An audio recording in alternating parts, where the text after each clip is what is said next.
Работают все центральные каналы телевидения. Внимание!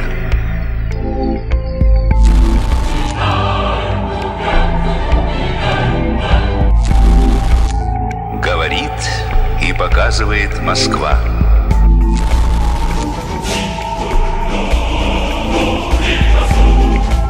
Смотрите и слушайте Москву. Maže Bog, dragi gledaoci, ovo je emisija Pogled na istok na televiziji Helmcast, a danas sa nama je ovde Maća Magdalina iz Svete Elisavetinskog manastira iz Minska. Dobro nam došli. Bolje vas našli.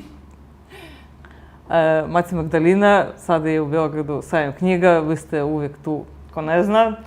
Mnogi već znaju da je manastir ima izuzetno posećen štand svake godine, već oko 8-9 godina unazad na sajmu knjiga, ima i ove godine u hali broj 4, ako se ne varam, odmah pored štanda manastira Hilandar. Ne može nikako da se izgubi, vidi se iz daleka, izuzetno lep, uvijek izuzetno posećen sa manastirskim proizvodima. A koliko znam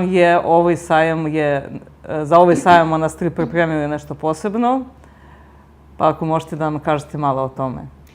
Pomaže Bog, baš se radujemo da smo ponovo stigli u Belgrad, kažemo isto u svetu zemlju srpsku. Pa to je za nas veliki događaj da ponovo možemo da učestvujemo na Beogradskom sajmu knjiga, pošto to je ovako događaj ne samo veliki za Belgrad, za državu, a isto duhovno. Neko nadahnuće, pošto dosta isto i učestvuje i srpskih manastira i crkava, pa nam je vrlo drago da svakoj godine možemo da se najavimo da smo učesnice sajma i da osjećamo veliku ljubav srpskog naroda prema nama. Dobro, ali ove godine otac Andrej, duhovnik manastira, je prvi put na Beogradskom sajmu i izašli su na srpskom 3 knjige, njegove knjige Odgovori na pitanja, tako se i zovu šta ljudi pitaju na srpskom jeziku po prvi put u ovakvom izdanju. I otac Andrej će utorak, ja mislim, je li tako? Tako. Utorak u 4 sata. Da, znači svih pozivamo ko ima dobru volu, ko ima vreme da dođu. Znači mi imamo štand u 4. hali i iznad hale u galerije na spratu bit će održana beseda, promocija tih 3 knjige i baš otac Andrej, naš duhovnik manastira, doći će da učestvuje. Znači da, pošto on često vodi besede kod nas u manastiru godinama, mislim preko 20 godina, i ovako iz ovih besede sad smo uradili knjige koje dosta ljudi kod nas u Belorusiji, Rusiji čita. I ove godine preveli smo na srpski jezik, pa smo htjeli da ponudimo vamo da vidite, vrlo su interesantne, pošto to su odgovore na pitanja ljudi, znači za svakodnevne neke pitanja. I otac Andrej, on bit će isto i mogućnost da na ovoj besede, utorak, da ljudi isto stave pitanja. Znači sve može da se pita što koga interesuje. Biće sestra koja prevodi na srpski jezik. Imaće nas koji možemo da pomognemo oko prevođenja, nije problem. Tako da svih pozivamo. Beogradski sajam knjiga, to je Vojvode Mišića 14, hala 4, galerija Sprat, konferencijski zal. Dobro, svi ste došli. Ako slučajno ne možete se snađiti, samo dođite do štanda manastira pa ćete biti upućeni. Sad, za one, dosta ljudi već zna o manastiru, ali ima verovatno i nekih koje ne znaju, pa da malo objasnimo, malo približimo njima tu priču. Znači, otkud uopšte je manastir Svete Jelisavete u Srbiji i ko je to uopšte, po čemu je poseban? Sad, ja da ne bi se pravila pametna, bolje iz prvih ruku. Pa dobili smo blagoslov pre 12 godina baš od našeg mitropolita Filareta i našeg oca duhovnog da dođemo, znači da imamo ovako međunarodne crkvene odnose sa Srpskom pravoslavnom crkvom.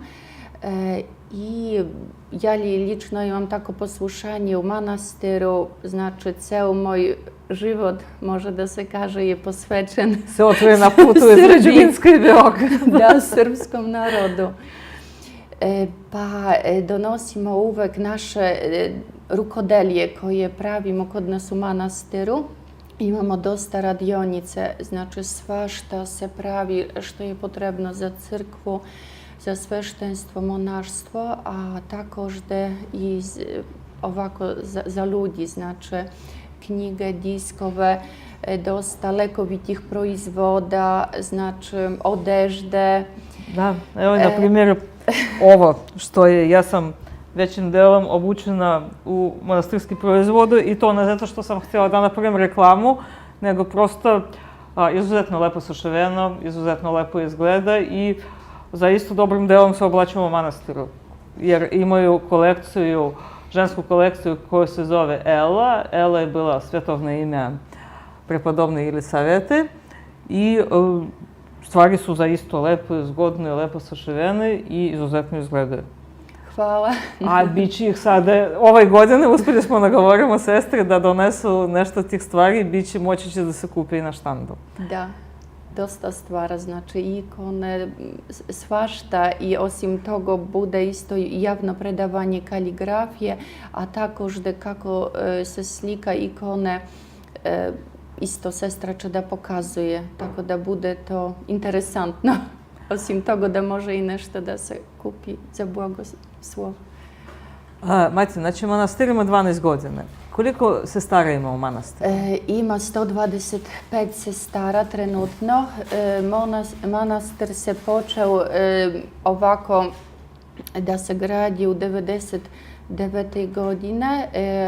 Došli su, pošto otac je služio u centru grada u Minsku, on je bio duhovnik dosta ovako ljudi koji su hteli nešto da se radi u crkvi, da se pomaže ljudima. I sad trenutno je oko 400 sestara milosrđa i 125 sestara u manastiru. Znači, preko 120 sestara i dosta mirana, koliko ja znam, radi u manastiru. Ima i belih sestara.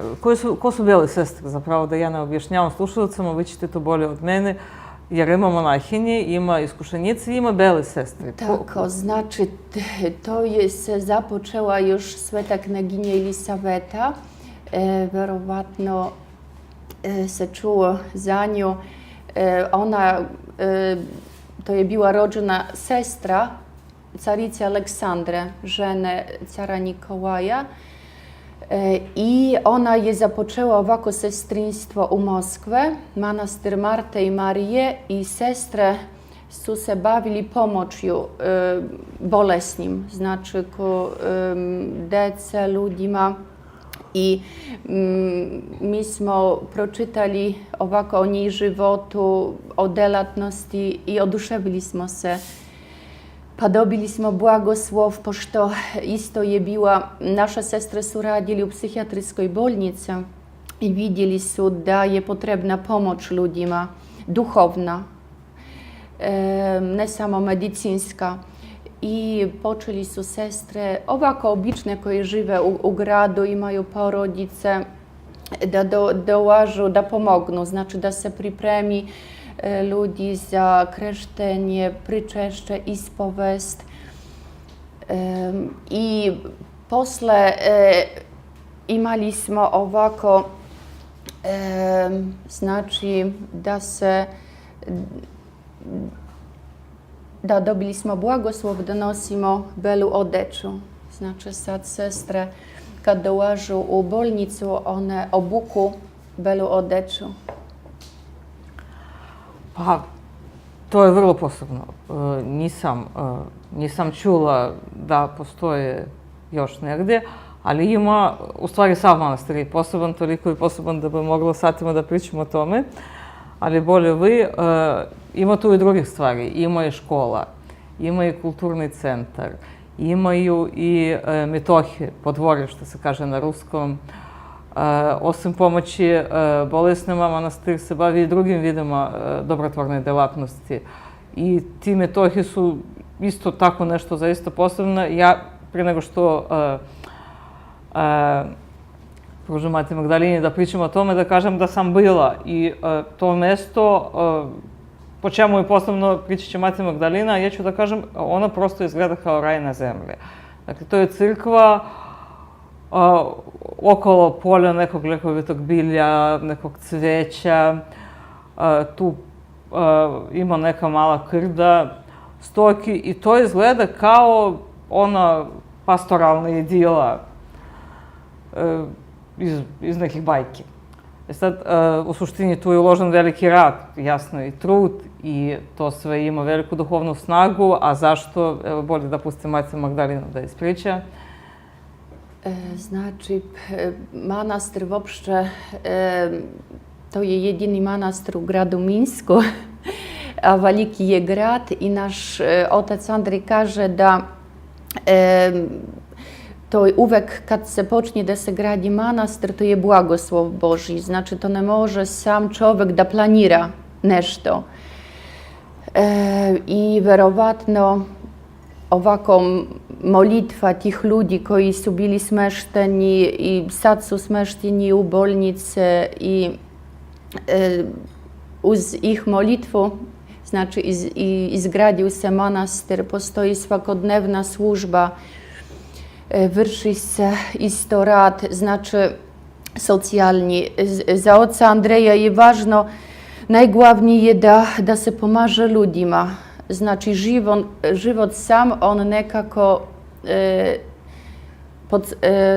kaže šta i kako da se živi i kakav manastir mora da bude. Znači ne može veštački da se ne pravi manastir. I znači otac baš on hteo je da mi budemo otvoreni za ljudi, da pomažemo, pošto dosta ljudi od početka je dolazilo da traži pomoć u raznim slučajevima, znači i neki duhovne pitanja i pomoć otprilike posle zatvora dođe čovjek, ne zna gde će, kako. Neki teške životne situacije. I da, znači, može da živi kod manastira, da radi, da se malo uključe u život. Znači, imamo manastirski metoh, tamo su smešteni preko 200 muškaraca i oni su ovako isto na nekom, može da se kaže, na lečenju i rade na zemlji sa životinama i potpuno se promeni u život. Ima dosta tih ljudi koji, može da se kaže, da su se ozdravili duhovno. Ali tamo oni se redovno pričešćuju, čita se psalmi. Da, to je uslov. Znači da moraju da se uključe u ovaj duhovni život koji je namečen. Znači da obavezno oni svi rade, da vrše poslušanje i da se mole. Vrši se liturgija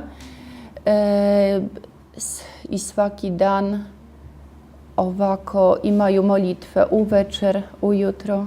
A da vas pitam, nisu to uopšte jednostavni ljudi. To su ljudi koji su prošli teške životne okolnosti, zatvor, možda neki alkoholizam, narkomaniju, bili su beskućnici. Sigurno nije jednostavno s takvim ljudima i sigurno da oni umiju da reaguju na određen način, mogu i da odu, mogu i da se ne vrate, ponekad možda nešto i ponesu sa sobom, što nije njihovo, jer se to dešava. Svakako, znači najvažnije je da čovjek, mislim, Bog za svakog čovjeka želi da ga upozna, znači da nađe smisao života. Znači za svakog čovjeka, mislim, ako nađeš Boga u životu, život ima smisao. I mislim da ovi ljudi, bar kad dođu i na malo vreme, da vide, da znaju, da imaju mogućnosti promjene života i da se pričešće, da učestvuju na liturgiji, možda to će njih ispasti. I oni znaju da uvek mogu da se vrate. Znači, ako bi i otišli, uvek se prima tih ljudi. Što kaže Batuška, nikad neće biti isti. Da. Kad bude neko vreme tamo, poslije čeka ako ode i ako opet učinje nešto, ipak to nije više isti čovjek. Da, znači, mislim, to je najglavnije, da nekako, da se da mogućnost svakom čovjeku da upozna Boga. Mislim, to je najglavnije. Sad, drugi metod je ženski. Tako, znači, isto blizu u manastiru u jednom selu se nalazi metoh za žene. To je isto blagoslov Božji.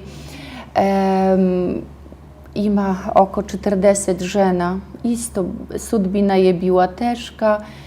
Zatvor, alkoholizam, droga.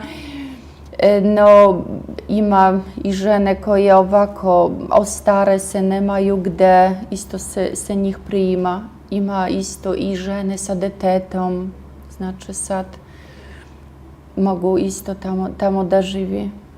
I slože se, hvala Bogu. Koji bolje funkcioniše, muški ili ženski? Sa ženama uvek je teže. Teže, ja. Možda malo se vratimo u manastir. Manastir ima, koliko ja znam, ispravite me, koliko ja znam, preko 30 različitih radionica. Znači, pored običnih radionica koje ima skoro svaki manastir, znači ikonopisačka radionica i tu postoji kamenorezačka radionica,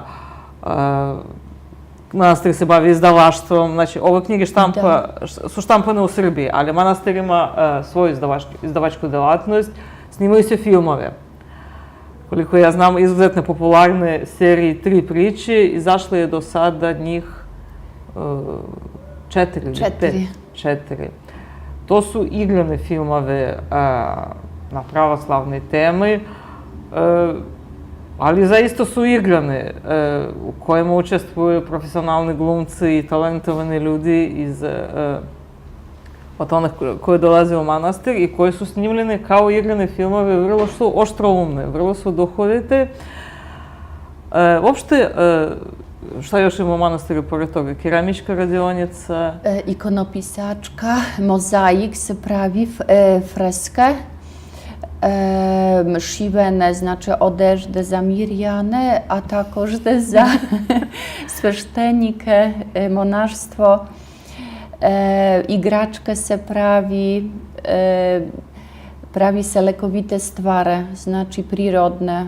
Prirodna kozmetika, lekoviti čajevi, balzame, meleme. Kreme, šampune, za kosu, svašta. To ste doneli kao i obično na sajam, jel? Tako. Dobro.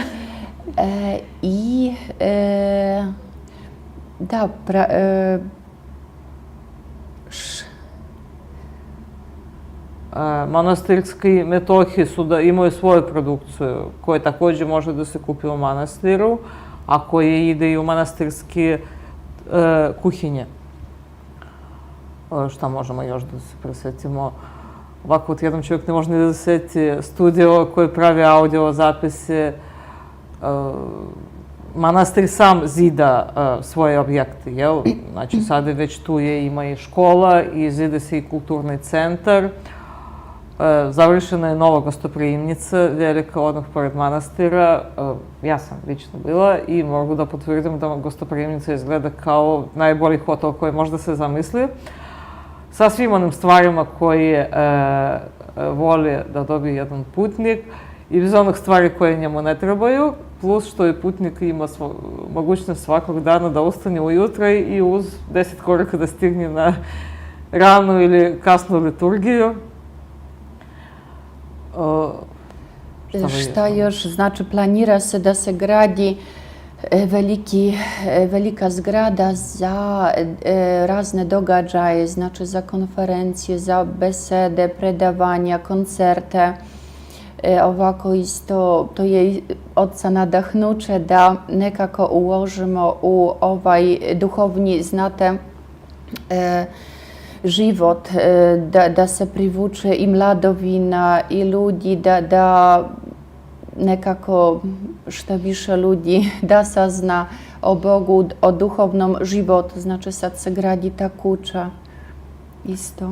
Kad smo kod omladine, dosta je omladine radi u manastiru, to su civili koji nisu ni monasi, ni monahinji, možda i ne streme monaškom životu, jednostavno rade u manastiru tu za redovnu platu.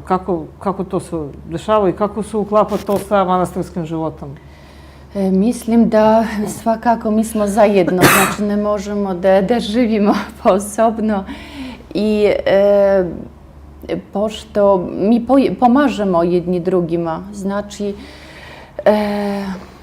nekako da se razvije i radionice a ne možemo, monahinje ne mogu sve da znaju, znate, ima u svijetu dosta stručnjaka, znači ne znam ni ja za lekovite proizvode ili kako da se snima, da neke filmove. Kako se nešto gradi. Da, svakako. Znači to moramo zajednički da budemo sad i uz Božju pomoć. Mislim to sve Gospod nad nama blagosila, pa radimo zajednički. Sad kao velika porodica. Naravno, čovjek kad radi ceo dan u manastiru, on mora da dobije platu, mora isto iz nečeg da živi. I svima je dobro, mislim, i ljudi koji rade kod nas, oni su zadovoljni da imaju posao u manastiru i znate da se služe Bogu. Znači, ti celo sve vreme posvećuješ Bogu. Tamo nema veze da dobiješ neku platu, no se služe. A kako se dobije posao u manastiru? Jer to mora neko da preporuči, mora neki batišta da da rekomendaciju? Sad da ima sastanke kod nas u manastiru, baćuška sa sestrama koji su odgovorni za te sve poslušanja u radionicama. 2 puta nedeljno su te sastanke. I svaki može da dođe na sastanak da kaže, znači, o sebi, šta, kako da radi, znači, na kojim uslovima. I otac to blagosila. Koliko uopšte ljudi koji nisu monaškog zvanja rade u manastiru? Mislim preko 1000 ljudi. Tu sigurno ima mladih i tu sigurno ima mlade ljudi se sretno bude ljubavi, jer ste imali neki tako brakovi koji su nastali od tog upoznavanja, da kažemo, u manastiru? Da, ima. Ima brakove i znate, ima isto kod nas čak i molitva, da, Svetom Petru i Fevroniju, znači svaki petak dođu momci, devojke koji želaju uz Božju pomoć da upoznaju ovu drugu polovinu, dođu na akatist. I baš ne znam, ni ja ovako uz molitvu isto se upoznaju, ima brakova. Sad, kako vi često dolazite u Srbiju, tako je nekako jača s godinama, kako ja vidim, ta veza manastira sa Srbijom. I ona sad dovela do toga da u manastiru ima već, mislim, 3 srpske monahinje, jel? Jel možete malo da o tome nam ispričate? Znači, ima sestra Jelisaveta, ona je poreklom iz Crne Gore, iz Podgorice. Sestra Jadranka također iz Podgorice i sestra Aleksandra koja je poreklom iz Srbije, a živela je dosta godina u Crnoj Gori. Pa su dobili blagoslov da oni baš nekako su htjeli negde u naša prostranstva da dođu u Rusiju, neki ruski manastir, pošto su saznali za naš manastir, uklopili su se u naše sestrinstvo i nekako nam je mnogo drago da su kod nas, daju život. Mi smo, znate, nekako belaruski narod, mi smo ovako svi tihi, ne znam ni ja, a one su vedre, nasmejane. Znači, mi smo srećni da njih imamo kod nas. Čime se oni bave u manastiru? Sestra Jadranka, ona znači sad ima poslušanje u pekare. A u svijetu je bila lekar, pedijatra, ja mislim, jeste? Medicini je radila. No, ona kaže da to isto je neko lečenje, pošto ona ima ovo poslušanje sa ljudima koji isto sudbina je bila teška, znači bivši alkoholi, narkomane i ona sa njima radi. Znači oni rade kod nas u pekare. No, mislim, više ona ovako duhovno sa njima radi, a oni više fizički. Sestra Jelisaveta isto, ona sad rukovodi našim sajtom manastirskim. Ako bude neko zainteresovan da poseti naš sajt, obitelj_Minsk.by, i ona isto organizuje, znači svake znači gleda neke naše dešavanja, besede, propovedi. Sad baš isto je dođe i na susret sa otcem Andrejem, znači bude na tom sastanku utorak da se s njimi beseda i posle da prikaže. Znači tako misionarsko poslušanje je kod njih. Sestra Aleksandra ima poslušanje kao ja, sad je trenutno u Americi, otišla tamo da posjeti pravoslavne srpske, ruske parohije. Koliko ja znam, sestra Jelisaveta je uopšte prva monahinja u manastiru koja je dobila na monašenju to ime po prepodobnoj Jelisaveti. A mene je zapanjila priča o njenim pozorišnim predstavama u manastiru koje je pravila zapravo sa ovim ljudima sa muškog podvorja, ako sam dobro shvatila. Jer možete malo o tome, jer to je stvarno zapanjujuća priča. Znači, da, to je mnogo interesantno. Ona ima neki talent za to i dobila je od oca Andreja blagoslov da se radi sa tim ljudima bolesnim, pošto ona je bila dosta godina tamo na Metohu manastirskom, mislim, oko 10 godina. A to su talentovani ljudi, znači sad i nekako otac Andrej, on to voli da se čovjek, to što on voli, to što zna da se to razvije u manastiru, a pošto ona se bavila tim u svijetu pozorištem,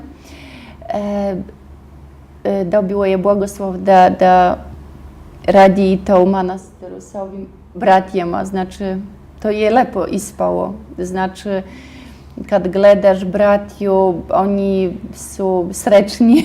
Mislim da je bila Mali princ predstava. Tako. To je zaista predivno. Hoće i ona doći sada i samo sestra Aleksandra ne dolazi jer je u Americi trenutno. Da, tako. Da ponovimo još jedan put, da je u utorak u 4 će biti prezentacija, dosta će trajati, od 4 do 8. Batjuška će pričati pa će odgovarati na pitanje. Biće tu i neki film o manastiru, jel? Tako. Prikazan. A da li dolazite izvan sajma u Srbiju? Kako je, zašto? Koliko ste često u Srbiji? Nekoliko puta preko godište, znači preveliki post, posle Vaskresa, drugi put, treći put ovako september i sad 4. put uvek da dođemo na Beogradski sajam knjiga. Kako vama, koji utisak imate o Srbiji od tih putovanja? Jer znam da obiđete ceo Srbiju i u stvari šire ceo Balkan, Crnu Goru i Bosnu.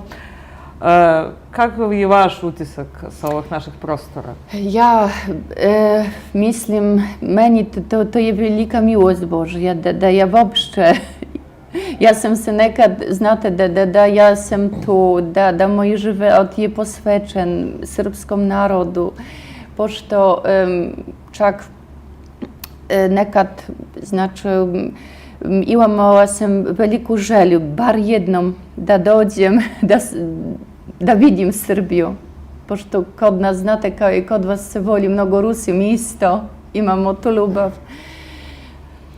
Pa sad Gospod je tako odredio da ja sam stalno tu, znači ako ne fizički, dušom, telom. I mislim da srpski narod toliko voli, ruski narod, da niko na svetu toliko nas ne voli. Znači, mi Rusi moramo da dođemo tu, da to osetimo i znači, mi smo ovako, znate, ponosni zbog toga da, tako, da. Pa koliko već godina dolazite u Srbiju? 12 godina. Znači, jeste osjetili neke promjene u smislu duha ili duhovnosti u Srbiji za ti godine? Znate, mislim da biste se navikli da pošto Srbija, da srpski narod je bio ovako 500 godina, da, u zarobljeništvu, turskom ropstvu. Da, ropstvu, pa vi ste se ojačili, znači sačuvali ste veru. I čak ako čovjek možda i ne živi ovako stalno nekim duhovnim životom, svejedno vi znate ko ste, da ste pravoslavni i to se osjeti. Da, sad samo možda da moramo nekako da se trudimo, da svi da, no mislim, da vera je jaka. To se osjeti. U vezi sa tim pala mi na pamet, to sam htjela da pitam, onda nekako sam smetnula sa uma. Manastir je u Belorusiji. Belarus je, naravno, svetovna država, ali kakav je odnos države prema manastiru? Dobar je. Mi zadovoljni smo da se držimo sa Rusijom i naša država, Belorusija, i sad je sve slobodno, znači pravoslavlje je kod nas državna religija, oficijalna. 85% stanovništva je pravoslavno i dobre imamo odnose, hvala Bogu. Možda bi bilo da se kaže da budu još bolje. No, mislim da sad živimo u najboljim vremenima, da imamo mogućnost da se gradi ovako sad, da ko želi da dođe u crkvu, što preživilo se dosta stradanja, to znate, u komunističko vreme. Sad, mislim, Bog je nama dao najbolje vreme da se približimo Bogu, da upoznamo Boga, da se ukrepimo duhovno. To moramo, da se samo trudimo na tome, znači niko nam ne smeta. Oduševilo me je da manastir ima školu, znači to je niža škola, jel? Ali to je škola koja ima svi državne sertifikate, dozvole, akreditacije i ona funkcioniše kao škola, redovna škola gde se stiče redovno obrazovanje, samo pravoslavno i nije bilo nikakvih problema što je to deklarisano pravoslavna škola, što tu sigurno se predaje veronauka i neke drugi specijalne predmete. Niste imali nikakvih problema zbog toga, neke specijalne inspekcije, komisije, priče ravnopravnosti i multikulturalnosti. Jeste imali nešto u tom smislu? Svakako imali smo. Nije to tako jednostavno. Svakako. Pa, da, mislim, ako je blagoslov Božji, ako Bog nešto, mi želimo sve da radimo ako je vola Božja. Znači, i trudimo se na tome. Sad vidimo da dosta je bilo probleme, no sve to može isto da se reguliše. Pošto to, znate, to je ovako ozbiljna stvar, znači da bude osnovna škola pri manastiru, znači od malena deca da se uključe, znate, u ovaj duhovni život, da se moli, sad to je nešto posebno. I da dobije, ranije baš to je bila neka isto i tradicija u Rusiji, da bili su ovako, dosta je bilo škola, samo se to prekinula. Pa prve škole su se tako i pojavili u Rusiji pri crkvama. Da. Poslije se taj sistem razdvojio. Tako da nam je mnogo drago da to Gospod je zaželeo tako. To je predivno. Da bude. Ja bih voljela, da moje djeca su već velika, ali ja bih voljela kad su bilo malo, na primjer, da sam imala tu mogućnost da ih pošaljemo u pravoslavnu školu. Pa, još jedan put samo ću da napomenem, znači u utorak u 4 sata je prezentacija ove trilogije, 3 knjige, Batjuške Andreja Lemešonka. On je duhovnik manastira Svete Jelisavete. Znači, on je taj čovjek koji je udaril temelje, da kažemo. On je taj čovjek koji je uvijek služi, koji ispovedi monahini, Beloj sestri Mirjane. On će doći u Beograd, predstavit će ove knjige, razgovarat će sa ljudima.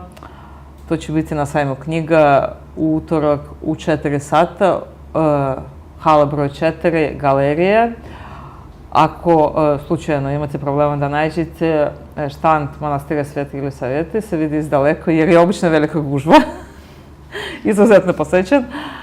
A nalazi se odmah pored štanda Hilandarskog manastira. Pa čekamo vas, dođite nam. Da, pozivamo svih da dođete, da se vidimo, da učestvujete na besede. Hvala veliko na pažnje. Matej, hoćete nešto da poručite našim slušalcima za kraj emisije? Da, što da kažemo, da budemo srećni u ovom životu. Da, mislim, da se trudimo na tom u životu, da se približimo Bogu. To je najglavnije. Hvala. Hvala i svako dobro. Hvala. Работают все центральные каналы телевидения. Внимание!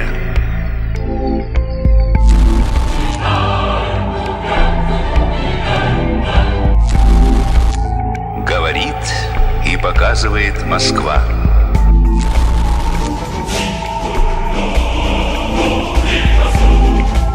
Смотрите и слушайте Москву.